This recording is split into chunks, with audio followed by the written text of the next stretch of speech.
Umi, bicara soal notasi musik dangdut kan naik turun. Ibaratnya seperti itu. Notasi kehidupan, karir Umi sendiri itu kan juga pasti naik turun juga dong. Ya, titik terendah yang pernah dialami sepanjang karir apa? Oh ya, pernah waktu saat itu kalau nggak salah nih di 2012, di tengah-tengah 2012 sampai menjelang ke 2013. Yaitu semaraknya goyang-goyang. Yang goyang terlalu erotis, penampilan yang baju juga terlalu buka-bukaan. Artinya disitulah. Sampai, saya nggak sebut namanya, sampai dia mau tampil di Ancol, sampai penontonnya bilang, "Woi, turun kalau nggak bisa goyang." Wow. Tapi bukan aku yang show, waktu itu penyanyi lain gitu. Tapi yang dialami Umi sendiri, kenapa itu kemudian menurut Umi menjadi titik terendahnya Umi? Karena gini, di samping itu yang saya turut prihatin karena kan harus tampil dengan yang erotis, ya, terus bajunya juga harus buka-buka, ya itu udah dari zaman dulu saya menyanyi juga saya nggak pernah kenakan pakaian yang seperti itu, artinya dress yang itu. Ya dulu nakal-nakal dikit adalah pakai backless belakangnya, ya terbuka sedikit-sedikit. Zaman jahiliyah disebutnya ya. Kayo, tapi ini menarik sih kalau aku bisa tambahin. Dari jawaban Umi ini menunjukkan, ya kalau tadi pertanyaan titik terendah, Umi Sukaisi itu adalah dangdut itu sendiri. Karena titik terendahnya yang dijawab adalah titik terendah dangdut itu sendiri menurut Umi gitu.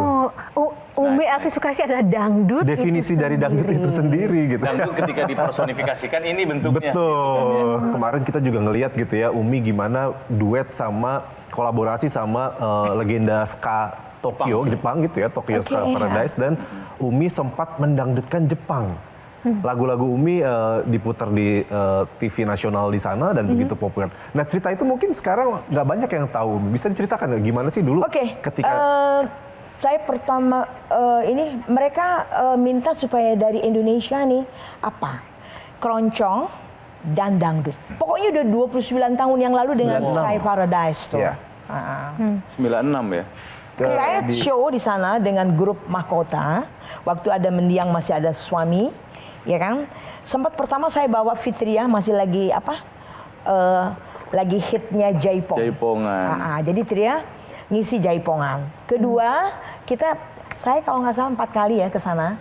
Sampai fashion show, lagu saya yang sampai sekarang nih saya dapat kabar. Siapa dari Pak Tarigan ya, yang sekarang mereka masih ada di Jepang. Saya tahu dari dia. Dia bilang, "Umi," dia bilang, "itu fashion show, itu yang diputar lagunya Umi." Jadi untuk orang peragawan yang fashion, lagunya Umi yang diputar. Dia bilang, "Masa sih?" Aku bilang gitu.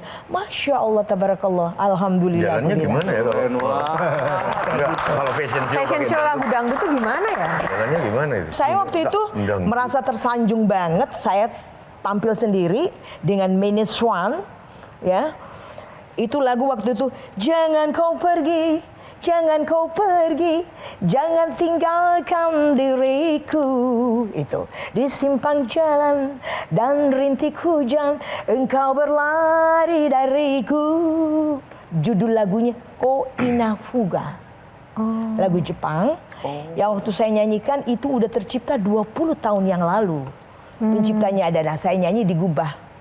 Nah, waktu rekaman itu Jangan Kau Pergi termasuk ada "Tadi malam ku bermimpi La Isla Bonita."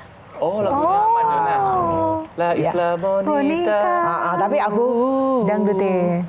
Dan pada joget ya Umi ya? Iya. Orang-orang Jepang itu denger pada goyang. Iya, senang semuanya. Makanya waktu itu dia datang, "Kemana itu?" Yang dulu dia bilang, "Elvi, nyanyikan yang masih pure dangdut. Kenapa sekarang?" Saya boring dengernya. Gitu ya? Baru sebentar denger udah nggak meresap dalam hati. Dia bilang gitu. Mbak Tejo? Fashion show kalau jalan pakai jazz, pakai itu kan masih kebanyakan udah. Saya waktu itu tersanjung banget. Jalannya gimana? Para peragawatinya gimana jalan? Jalan ngikutin lagu, orang lagunya juga nggak terlalu ini banget kan, bagus gitu. Artinya bukan yang dangdutnya harus sampai ke India banget gitu. Karena memang lagu dangdut itu kan waktu zaman dulu waktu kita kecil itu memang ada unsur kuraca. Kuraca tuh kayak lagu joget. Sekarang ada Calte. Ting ting ting ting ting ting ting ting itu Guraja. Teng teng teng teng teng teng teng teng teng teng. Bisa masih gitu loh. Ya. Kalau yang Umi misalnya menyanyikan sebaik lagu Nah, ini dangdut, modelnya lagi jalan, ini Mbak modelnya Tejo lagi fashion jalan. show. Mbak Tejo dari sana biar agak Fashion jauh, show, Mbak Tejo. Nah, Asyik dikerjain itu ya. Iya. Dari musim duren sampai Nggak musim gitu mukanya, Mbak. banjir. Senyum dong. Merah yang kemarin, Asik. hai bang, jangan Pose. dipikir. Asik. Pose. nggak mudah ya jadi model ya Mbak Tejo. Di era perkembangan sekarang ini Umi juga termasuk yang ngikutin dunia digital nggak sih untuk eksistensi karir musik dangdut Umi? Ya, nyerempet-nyerempet dikit, ya harus lah. harus tahu juga. Misalnya nyerempet-nyerempet tuh Ya aku nih orangnya nggak suka lihat TV, ya orangnya nggak pernah nonton TV. Terus ini ada asisten aku yang suka, ini lihat, aku lihat gitu. Tapi harus husu banget ke situ. Menarik kalau kita ngomongin soal mungkin royalti kali ya konteksnya. Oke. Nah ini kan jadi masalah yang substantif di dangdut dan ini sangat pelik karena kita tahu pencipta lagu dangdut satu populer gitu itu akan dinyanyikan oleh semua penyanyi dangdut gitu dan penyanyi dangdut itu biasanya kalau misalkan show dia akan pasti ada lagu-lagu yang hit dangdut sepanjang masanya gitu. Iya. Nah dan ini kayaknya secara royalti sih aku nggak yakin dapat tersalurkan dengan baik gitu ya Betul. atau mungkin para pencipta lagunya dapat hak yang pasti gitu. Nah, Umi sendiri melihatnya gimana masalah royalti di dunia dangdut ini? Termasuk kalau rekaman dari zaman waktu itu, di dalam kontraknya bilang aja ada royalti tapi tidak pernah dilaksanakan dengan produser. Kayak gitu. Terus paling kalau yang hit saya ingat waktu lagu Karena Pengalaman, itu kan hit banget. Yang karena lirikan kau jatuh cinta, gitu kan. Itu nyanyi lagu itu. Nah terus disitulah sepertinya di tahun 75 itu saya dapat predikat Ratu Dangdut di 75. jadi Umi tidak mempersoalkan masalah royalti nih. Sekarang kan lagi para penyanyi dan pencipta kan sedang Ya harus mempersoalkan dong, itu hak keringat kita. Harus, biar bagaimana. Cuma masih dalam, ya itu yang you sampaikan tadi kan, bagaimana nih caranya? Kalau mau di-cut juga untuk seorang penyanyi juga susah juga dong. Kita nyanyi nggak bisa, aduh ini ada harus mesti bayar, kita jangan nyanyiin deh yang itu. Gitu. Karena pencipta dan penyanyi itu seperti mobil dan bensin ya, saling membutuhkan. Pencipta lagunya siapa yang Umi paling senang kerjasama? Oke, saya hampir semua pencipta. Pencipta tuh hampir semua mau Elvi harus nyanyikan lagu saya. Gitu. Jadi saya selalu kalau rekaman, produser udah siapkan, umpama 10 lagu. Itu udah siapkan dari pencipta semua. Tinggal akhir-akhir baru saya lihat, oh ini oke.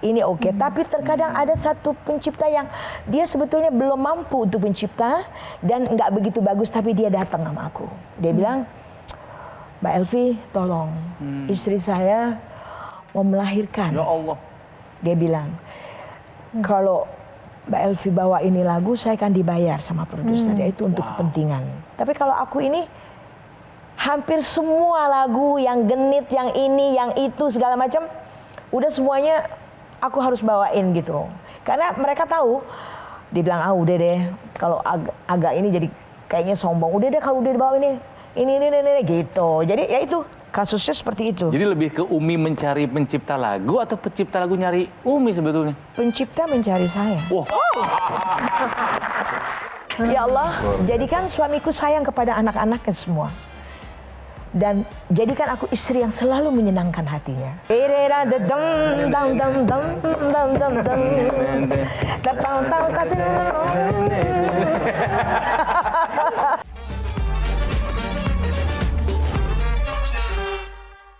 Jelajahi cara baru mendapatkan informasi. Download Metro TV Extend sekarang.